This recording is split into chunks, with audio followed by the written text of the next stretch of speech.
going DeFi, greatest in the world, and they finally about to see why. What you know about XRD? I'm smart money, I ain't never on a decline. What you know about NFTs? It's not just Ace, when you finally gonna realize you need scalability, need more utility, then you better call on these guys.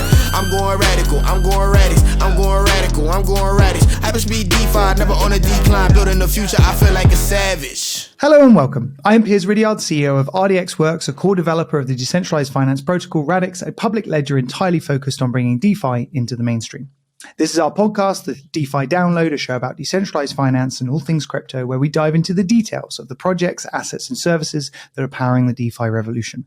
Today, I am joined by Professor Campbell Harvey, Professor of Finance at Duke University and co-author of DeFi and the Future of Finance. Cam, thank you so much for coming on the show. Thank you for inviting me.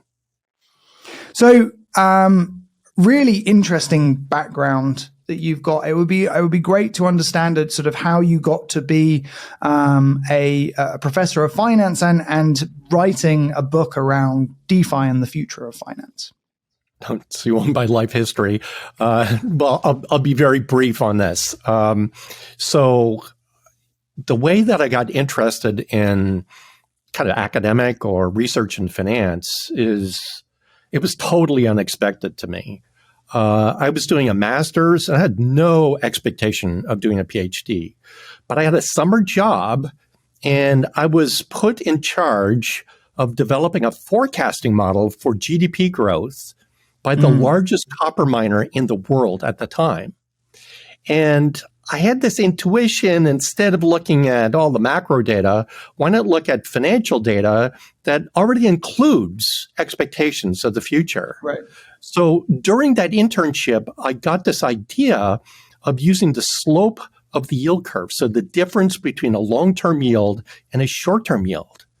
And it worked really well. It made sense. And I got back for my second year of the master's and showed it to my professors. They said, you need to apply for a PhD.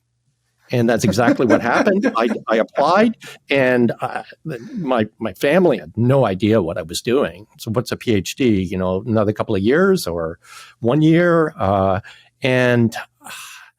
So my application included the research paper. And now I realize that's the ideal application for kind of a research position to show that you can do it. So that's how I started out. So I'm the guy that people refer to when the yield curve inverts, which means that the short rate is higher than the long rate. It doesn't happen that often, but it happens before recessions. So that's my start. Now, the second issue is, well, what about decentralized finance? How did I get interested in that? Well, I've got a long history. I do academic work, but I also do outside work. And one of the ventures I was involved with, and this goes back to the year 2000 and 2001. So my partner and I had this idea, and the idea was that, let's say you're a company and at the end of September, you need 100 million euros. Okay, so you've got dollars and you need to get it into euros. So you call your friendly investment bank and they will quote you a rate on that. So, and then there's another customer of the same bank that actually needs to unload 100 million euros at the end of September. And they call the bank and they get a price. And it's a different price. And the bank makes the spread. Right. So, and it's a very profitable idea. And it's been going on for years. But what we pitched was a different system whereby with our software, we would put together those two customers in a peer-to-peer way and then eliminate the spread. We would pay a small fee to the investment bank because they're handling all the credit arrangements and checking out the customer. But it would be vastly less profitable for the bank to actually do this. And then we noticed that some of these companies have multiple relationships with different banks, and this created a network effect. So it is a very elegant idea. It's a purely decentralized finance idea. And we were in the position of pitching to these banks this idea. And basically it goes like this. Pay us a lot of money to implement a system that will reduce your profitability. Right. And it's a tough pitch. Right. But nevertheless, that sounds great. Some banks actually kind of realized that this business is not sustainable, and maybe it's best that we get in early with this new idea and be the first in. So that's a long time back. That's 22 years. And then my most recent interest, and again, it's an interesting story. I didn't teach for 7 years, from 2006 until 2013, because I was editing the top journal in my field, the Journal of Finance. So I decided to go back to my asset management course. And everybody listening or watching this knows the story. You've seen it before. The professor goes to the classroom and drops these slides in that are like a decade old. Right. And I didn't want to be that professor. So I hadn't taught the course in 7 years. I scrapped everything and decided to start afresh in 2013. And I usually do a module on FX. So study whatever, the euro, the yen, the pound. And I'm thinking, well, why not add something new? This Bitcoin idea. So that's kind of where it started. So I jumped in. I read the Satoshi Nakamoto paper. Mm-hmm. First time I read it, yeah, okay. And then I read it again. And then I realized, this is really big idea, really a big idea. And I jumped in, and though I published in computer science before, I'm not a computer scientist. I haven't studied in great detail cryptography and stuff like that. So to get up to speed was enormously difficult. And what I was going to do was simply a lecture. And it took, I have 12 lectures in my course, each 2 hours and 15 minutes. And this one lecture on cryptocurrency took far more time to prepare than the sum of the other 11. Right. So I get it organized. I do the lecture. And again, think back to your time in college. When it comes to the hour, people just get up and leave. Right. And there's no tolerance for going late. So I had a packed room, and I did the crypto lecture, and then I finished, and people just sitting there. And I'm thinking, I'm messed up. I must have ended early. And I look up at the clock, and it's exactly at the hour. And people just sitting there. And it was really weird to me. And then my second thought is, I must have really bombed this lecture. It must have been terrible. And then some people came to the front of the class and said that this was a transformational lecture, unlike anything they've ever had. And this was just not one person. This was a large number of people. And this has never happened to me before. And they said, this needs to be a full course, at least. And that's where I started in 2014 in terms of this journey. So yes, I've got this book, DeFi and the Future of Finance. And many of the people writing books in this space, they're new to this. And they read a bit here or there, and it's obvious sometimes that there's only a superficial understanding. Right. So I've invested a lot of time, and one of the most important things that I teach my students is to know what they don't know, and that's a very important quality as an academic. So you do great disservice to your students and to yourself by mouthing off about stuff that you really don't know. And so again, this has taken a lot of time. And as you know, the depreciation of this material is very large. So, Right. for example, when Crypto I taught moves this quickly. year, this year, the slides that I had were fresh. Right. Like everything turned over from the year Right. before. And for this coming year, probably 50%. So you have to constantly invest. Right. Yeah, so that's my story. It is, I've got a history in finance. I've done research in many different areas of finance. I've been fortunate to be editor of the Journal of Finance, so I see all different strands of research. This one completely under the radar for the academics, and this is important for me. I want to give my students a vision of the future, and that's really important for them when they're making their career choices and their life choices. So what year was this first lecture, the one that was so impactful that sort of got you into? Yeah, 2014. 2014. In the spring of 2014, yeah. And have you tracked many of the careers of your students from that year and what they've subsequently done? It'd be really interesting to know sort of how the trajectory has been and how many of them decided to go into the crypto space. Yeah, so this is the thing, that at the time, not so easy to go into crypto. Right. So many of my students went to, let's say, consulting firms, like, for example, Deloitte, which had like a blockchain practice. They were one of the earliest ones.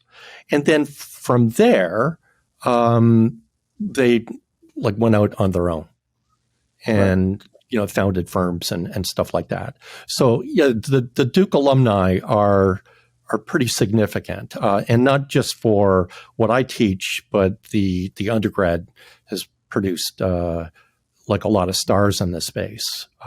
Duke has been a leader in many different areas. So one is the teaching. Number two, our alumni have done well. And then number three, our endowment has been very aggressive investing in the space over the years. So, and has been kind of a model for other universities. So that's really fascinating. Yeah. So I'm going to ask you a question, a deceptively simple question with a potentially complex answer, especially for a professor of finance. What is the point of the financial system? Yes. Okay. So that is kind of like, what is the meaning of life? So it is a simple question, but what do we really want? Right. So that you need to take a step back. So what do we really want? And I think that we want to be well off. We don't want people in poverty. So we want to have kind of a vibrant society where people are well off, where people can do what they want to do. And if they've got an idea, then they're able to pursue that idea. So, and the way to do that is to have resources available in an efficient way. So, markets are created for that. And when markets actually began, and this is kind of interesting, my book begins with the line, "We've come full circle." And what I mean by that is the earliest market economies were barter. Right. And barter is fundamentally a peer-to-peer technology. Right. But it was very, very inefficient. You had to do an exact match and physically match. So then markets developed with money, which made this much more efficient in terms of exchange. But along with that came market power. And today, there's enormous market power by the commercial banks, the central banks, the exchanges, the insurance companies. Just think about exchanges for a minute. That when you go public, you need to choose an exchange. Is it NASDAQ or is it NYSE? And that's it. And they get a monopoly. Right. So it's just like market power. And all of these the concentration, the market power, what that does is effectively increase the cost of transacting. So remember I said when we had barter, well, that's very costly, very inefficient. Then money made it more efficient. But there's limitations, the concentration, centralization, and this introduces increased transactions costs. And when you've got all of these frictions, it's going to cost you in terms of economic growth. Now, let me give you an example of this. And I use this example in my book, that we know that there's 1.7 billion people unbanked in the world. But there isn't a very good estimate of the number that are underbanked. Right. And the example I give is somebody is an entrepreneur that's got a great idea, a fabulous return on investment, needs to finance the project. And this person banked. And they go to the bank and the banker likes the idea. Says, oh, it's a really good idea. But we would rather deal with one large customer rather than 100 customers like you. Right. But given that you're a customer of the bank, you've got a credit card, what we'll do is increase the limit on your credit card. You can borrow on your credit card and finance the project. And we know what the rate is for borrowing on a credit card. It's so punitive that the project isn't pursued. Now, that is a microcosm of the issue. The big issue here is that's a friction. It should be that if you've got a good idea, it is financed, and it doesn't matter how big you actually are. And the current system has got this wedge in there. And the project that this person was presenting, those are the types of projects we actually need to pursue in our economy. We're stuck in 2% real GDP growth or 1% real GDP growth. Last quarters were negative GDP growth. So we're stuck in this very low growth mode, and it is a direct result, and my academic research is very much related to this. It's a direct result of the frictions and the transactions costs in our current system. If you reduce those frictions, and decentralized finance has the opportunity of doing this, then that project would go ahead. We get many projects like that would increase investment, that would increase employment, and it would increase real GDP growth. We need to bump the GDP growth very substantially. Indeed, there's another reason to bump the growth, and that is the size of the government debt. So in the U.S., it's 100% of GDP. And in the early 1980s, because we're always talking about 40 years ago, it was 30%. So how do you pay that off? And there's three ways to pay it off. Increase taxes, and no politician wants to do that. It's it's a recipe for defeat at the polls. And number two is to print money or inflate. And that's just another tax. And number three is to grow. So decentralized finance gives us the opportunity to basically, the vision is financial inclusion, financial democracy, and everybody's a peer. So it's no client and banker, retail investor, institutional investor. Everybody's a peer. And that holds the promise of reducing frictions, making our financial system much more efficient. And that allows us to grow and allows us to get close to the objective where people are well off, can do what they want to do, pursue the ideas that they want to pursue. So this is a means to the end. So I think there's a few questions here.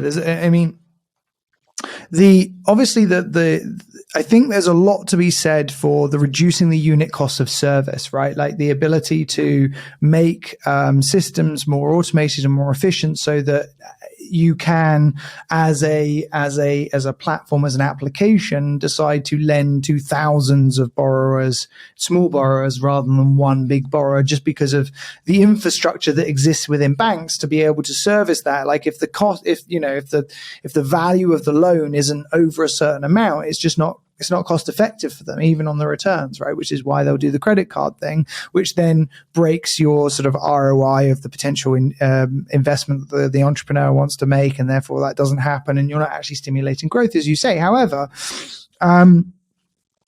like, what is it that you see as unique about DeFi's ability to do that versus, this idea that you had, 20 years ago when you were doing peer-to-peer matching using a digital platform of interest rate, FX swaps?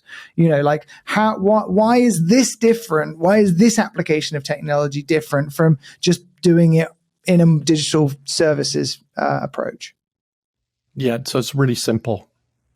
DeFi is peer-to-peer. There's no middle person. There's an algorithm. That's it. So, and think of what we have right now. We've got like a centralized financial system, and our banks are being attacked right now with the recent wave of fintech. So, a speaker in my course made the statement that the current wave of fintech is like putting lipstick on a pig. Mm-hmm. And basically what the speaker was saying was, well, the current wave is positive, right? Because it actually reduces costs for consumers, and that's good. But given the current wave uses the centralized infrastructure, it can only reduce costs to a certain degree. Then you hit the barrier of the centralized infrastructure. So DeFi is completely different. It doesn't use the centralized infrastructure. It's not like a renovation. So think of fintech as a renovation of our current financial system, whereas DeFi is a complete rebuild from the bottom up. So a good example is like decentralized exchange. So if you think about how it works in the traditional way to do exchange, I want to buy something from, let's say, a broker who's a middle person in the exchange. I need to get money to that broker. Wire transfer could be a couple of days, 2 to 5 days. Then I do it. Then the broker basically, let's say, buys the stock. There's going to be another 2 days before they settle that transaction. All these delays are on purpose. The technology is there to make it much more efficient, but it's all on purpose because somebody's making money off of this. So it's really super inefficient. Where is in decentralized exchange, I connect my wallet, I'm ready to go. And there's an algorithm out there. I can see the liquidity in the algorithm, send asset A to it, I get asset B. The algorithm doesn't care if I'm a buyer or a seller. The algorithm's available 24/7. It's liquid in terms of whatever's in the pool, so it doesn't matter when you're actually trading. And look, it's not too hard to imagine that in the future, we'll be dealing with algorithms. Sure. So not just DeFi. I think that feels inevitable. Like there's so much about how finance operates today that just feels completely jarring based on our experience of the internet otherwise, right? The internet is a peer-to-peer network of services providers and users where you can connect to anything you want and choose what you want, right? Whereas the internet today is pretty centralized. So, for example, DNS is centralized. Sure, but that doesn't actually create a huge amount of inefficiencies or frictions from the point of view of me setting up a website, creating a business on the internet, being an entrepreneur on the internet, or indeed being a user of the internet on the other side. My DNS service provider is not introducing fees and charges to me to make it difficult or impossible for me to be able to access the things I want to. So I do agree there's some structural inefficiencies in the internet. The internet itself, from a protocol point of view, it is a decentralized protocol. From the way in which routing algorithms are done, like DNS service provider, DNS and things like that, yes, there's a bunch of problems. And also around, I know that in America, there's sort of there's a lot of questions and debate around, I can't remember what it's called, net neutrality, that's right, about, the ability of service providers to differentially charge for different types of traffic. So there's definitely some battles brewing there. I don't disagree with it. But from a consumer perspective, that feels very open from all of the things that I could do. Whereas from a finance perspective, you constantly feel like you're battling against forms, against inefficiencies, against bureaucracy, against fees, against like time for things to clear. And I do think, I think, I often think about DeFi as, finance for the internet age. It's like it is now something that isn't going, let's recreate this. So Internet 1.0 was building things that we already knew in the real world on the web. So you went, okay, well, I normally web 1.0 is basically something like Wikipedia or the New York Times, a replica of like an encyclopedia or the actual physical newspaper. And then we go to Web 2, which is more community-based, social media, and things like that. And then what's missing is something that actually the developers of the World Wide Web actually thought was just a given. And that was the ability to use these browsers for transactions. There was a lot of research in the early 1980s and mid-1980s about digital currency. And almost all those initiatives failed. And it wasn't until the 2008 paper by Satoshi Nakamoto that we kind of solved that problem. And then this allows for Web3. So DeFi is, a necessary condition for Web3. It allows us to actually pay or be paid in a very efficient way. And this is opening up just a huge amount of opportunity. So you're right. This completes the internet. So there was a big hole in what we've had for a very long time. Or if I wanted to pay for something, you need to put a credit card in. And then that's a 300 basis point fee right there. Or you put your bank coordinates in. And who wants to do that? So this is very, I think that some people just focus on DeFi and they don't realize that without DeFi, there's no Web3. Right.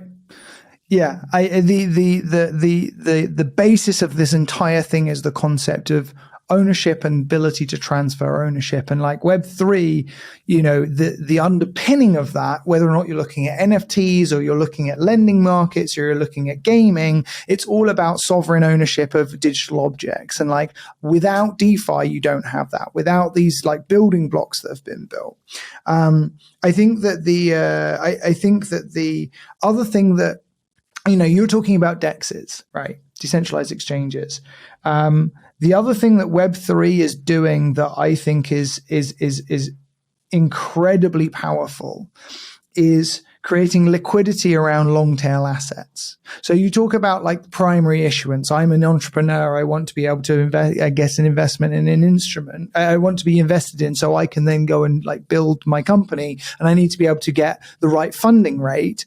The secondary thing that happens is because of these barriers and these frictions, only the big companies end up being the traded entities, end up having the liquidity. But now you have DEXs and communities where communities can, without needing a professional background, go and provide liquidity to liquidity pools, which can in turn make sure that asset that's been issued that previously in the traditional financial sector wouldn't even be given the time of day of an exchange, now has the opportunity to be liquid enough to be a real instrument that is tradable on a day-to-day basis. Yeah. So this is a great point that you're making. That if you think of, let's say, an IPO for a company, that is that's only for the bigger companies to get to that stage. So before that, you have to rely upon bank financing, which carries a very high interest rate, or venture financing, which is effectively a very high rate of return. So the venture capitalists, they're not looking for 10%, they're looking for 10x. Right. So that means you need to basically sell your equity to these venture capitalists at a deep discount. So it's enormous. So I said that the bank financing is expensive. This is way more expensive. So there is the possibility with tokenization that basically any firm can issue equity. And indeed, there are ventures that are trying to liquefy private equity. So when I say private equity, it's not the traditional sense. No, sure. What I mean is the equity of a firm that's private. Small cap companies and this is are something, not public. Yeah, exactly. So this is, I think, a really important channel that I gave you the example of the entrepreneur going to the bank and the very high cost of that financing. Well, that's just routine today. That if you go and issue your equity, it's a deep discount to get money from private investors. So DeFi opens the door for anybody with a good idea to get some financing. Of course, there's regulatory issues because many of these investments are clearly securities. But right now, there's I actually think there's a good path forwards in America for this. You guys have got the Jobs Act. I think if the Jobs Act is extended to include the ability to raise financing within similar bounded conditions as the Jobs Act provides for crowdfunding, I don't see why it's not possible to create a regulatory regime around sort of funding via these things that is not overly onerous. But I'm curious because you were talking. Recently, you gave a talk to the Financial Stability Oversight Council, which is the guys who are responsible for implementing the Biden executive order. Like, what is the current temperature of the government around regulation and crypto and their view to whether or not it's a threat versus an opportunity, and how the sort of politicians are actually reacting to this? So one thing that's unfortunate is that when there is an exploit, it gets a disproportionate amount of media attention. So right now, I think the regulators realize that there has to be some guidance. The U.S. is so complicated. There's at least 5 different agencies that are claiming that they should be the ones that are regulating. So it's chaos right now. Right. And right now, I think that the regulators realize, and this is part of my remarks to the FSOC, the Treasury's oversight board, was that you need to find the balancing point. So if you're too harsh in the regulations, given this is a global technology, the innovations just move offshore. Right. And it's very easy to do that today because it's all digital. But if you're too lax, then people will be taken advantage of. Right. And the Securities Act of 1933 in the U.S. was designed to protect consumers from being exploited. Right. So those are the two extremes, and you need to find the middle. And as I said, you need to keep in mind what all of the problems that are being solved potentially with this technology and the benefit of getting on a much steeper growth path, that needs to be weighed against the costs. And I also told them that the strategy of reducing all the risk, well, we know how to do that. Just invest in treasury bills. Right. And we know what the expected return on treasury bills are. Right. So I think that risk is okay. And obviously people need to be diversified. So somebody taking their life savings and betting on a single cryptocurrency, well, that's just not wise investment. And it doesn't matter if it's cryptocurrency or just like a penny stock. We just don't do that. So you need to have a diversified approach. But I do worry because this is so challenging for the regulator for many reasons. So one reason is that this is a complex space, and they need to put the time in to actually understand the space. And I know how costly that is for my teaching. Right. I need to constantly invest. And then kind of related to that is you have to realize that depreciation is quite rapid. You need to continually invest. And then number 3, it's just hard to hire people into these regulatory agencies that are experts in the space, because the experts have many other opportunities that are much higher paying than working for a government agency. So a very, very challenging problem. And from my interaction with regulators, I know they want to do the right thing. And it's just really difficult to get that balancing point. I've advocated basically stepping back and taking 3 or 4 years to develop a unified system. So a single regulator for all of this. So we don't have 5, and it might be a regulator also, and then give safe harbor until the new laws are actually put in. Right. The last thing I'll mention is that even though I'm talking to the U.S., and the U.S. is obviously a very important jurisdiction in terms of crypto, given that most of the activity happens in the U.S., this is a global platform. So you can have regulations in one country, and ideally they're coordinated across other countries, but it's so difficult to do. So difficult. Though, like things like MiCA, things like FATFA, all those, there's definitely appetite for global coordination. And it does seem to be coming in some ways, but, like the way in which VASPs have actually been implemented globally does differ quite drastically jurisdiction to jurisdiction in terms of what information has to be shared between the different asset service providers and like what has to be collected and all that kind of stuff. So, I mean, it does feel like a danger of all of the stuff that we're talking about in the traditional financial system, all of those like friction points and difficulties and intermediaries and ways in which friction is introduced to the system ends up getting introduced essentially by mistake because there's not a unified or coordinated approach. And unlike the internet, because we're dealing with money and because it's core from a strategic point of view, from an economic point of view to governments, and because when people lose money, they complain a lot more hard than if they lose something like they wasted time on an internet forum arguing with someone. Like, I think that all of the problems we already have with the internet and the difficulty in governing the internet, we're going to see tenfold in this space, just because of how central finance is to everything. There's another issue here.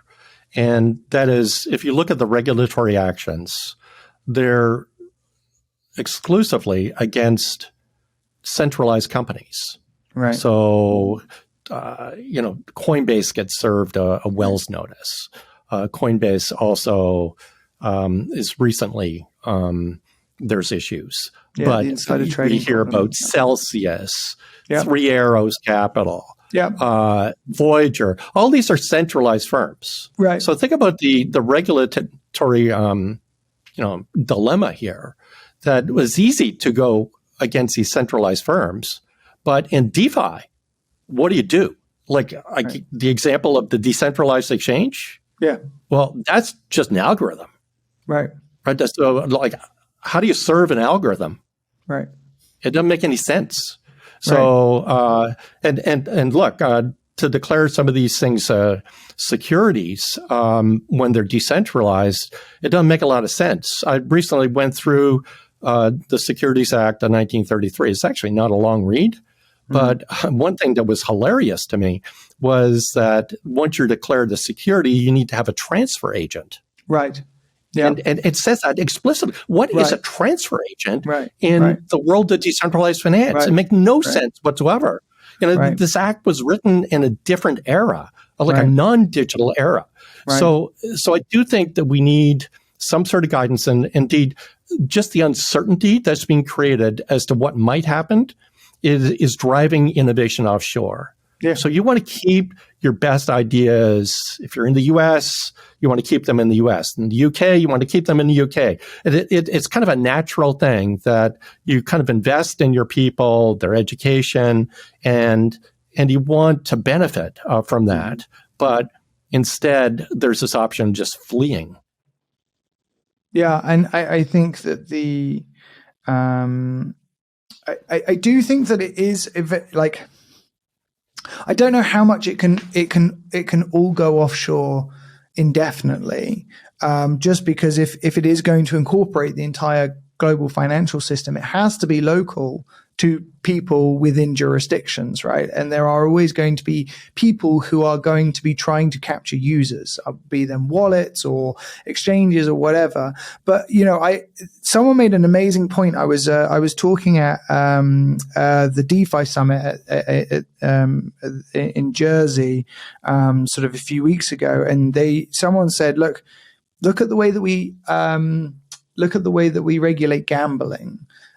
We don't, and this goes along your risk point. And I know that it's a little bit left field, right? Because we always think of investing as serious and risk-based approach and all this kind of stuff. But in gambling, we have a set of rules around making sure that we don't encourage people to, gamble away their life savings, and to make sure that they are prudential in how they do that. But we accept as a society that people can put some money on a roulette table and never see it. And that's fine. That's sort of like an okay framework. I think that the thing where it becomes very gray is where it's the difference between how much risk are you being upfront about in what you're actually doing as a consumer, and what do you understand as the likelihood of loss?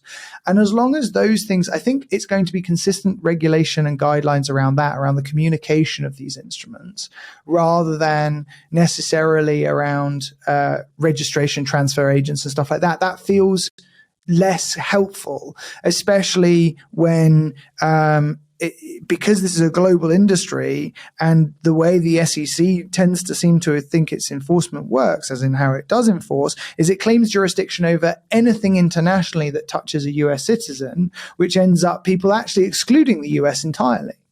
So, I'm just not convinced in the future that we'll have the same model of regulation. So I agree with you. Ideally, you've got transparency, you've got lots of information. Somebody's offering a new coin, for example, a new protocol, and you want to know all the details. But you look at the white paper and you're not equipped to evaluate it as kind of the average investor. So traditionally, we just rely upon the regulator for this, and it just introduces all these costs. Right. So my vision of the future is that there's kind of decentralized regulation through reputation. Right. So there will be decentralized protocols that effectively their job is to evaluate, to assign reputation. And people will use those to guide and to avoid kind of the obvious scams, like the squid coin. So the squid coin is a great example. It goes from $0 to $2,200. And in real time, people are saying, "Oh, this can't be right," because the website is a joke. The white paper is just filled with errors. Is promoted with fake Elon Musk tweets. Like, it's really obvious. When Musk sends a tweet out with the blue check mark, right. But no. And then the Telegram account, the comments are disabled. There's just multiple red flags. People saying in real time as the price is going to 2,000.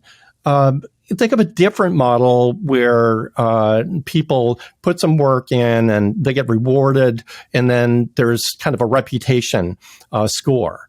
that is assigned for a product like that, and the score would be zero for the squid coin in real time. So a lot of this stuff can be avoided. Do we need to rely upon the regulator? Probably not. They cannot operate in real time. Right. And so I think that in the future, there will be a different system. Also, this is a new space. And given that it's new, we will see a lot of bumps in the road. And we will continue to actually see that. With decentralized finance, it is very anti-fragile. So you can disrupt it, and then it just improves. And I think that that's kind of a unique aspect of this particular space, especially given that everything is open source. You can just take the code, you can improve upon it, and relaunch very quickly. Right. So I think that all of this is important, and I would not be wed to the same sort of regulatory approach. I think that this is kind of temporary. So I said, well, maybe we need like 3 or 4 years to develop this safe harbor, but eventually it just gets out of control.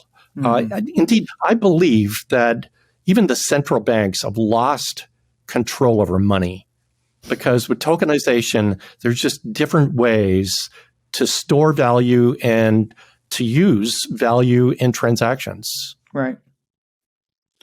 On that note, it's been wonderful having you on the show. Thank you so much for coming on, Professor Campbell.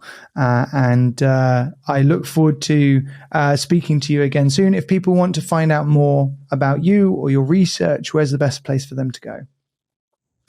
Well, you can just Google and my name, Campbell Harvey. You'll see my homepage, and maybe you'll put a link to my book. And actually, I've got a 4-module Coursera. Oh, cool. Which is a certificate in decentralized finance. There's 4 separate parts to it. And I worked really hard on it, especially the quizzes. So a lot of times when you do these Coursera's, you click just randomly like an answer, but you get actually an explanation as to why the answer is right or wrong. Nice. So I think it's a good learning experience, and it's done very well in terms of it. Well, I would highly recommend that. I think, your book, that DeFi and the Future of Finance, even has a foreword by Vitalik. So clearly sort of very well researched, and I would recommend it to any of our listeners as well. So thank you again, and speak to you soon. Thank you. Utility, then you better call on these guys. I'm going radical, I'm going Radix, I'm going radical, I'm going Radix. Hyperspeed DeFi, never on a decline. Building the future, I feel like a savage.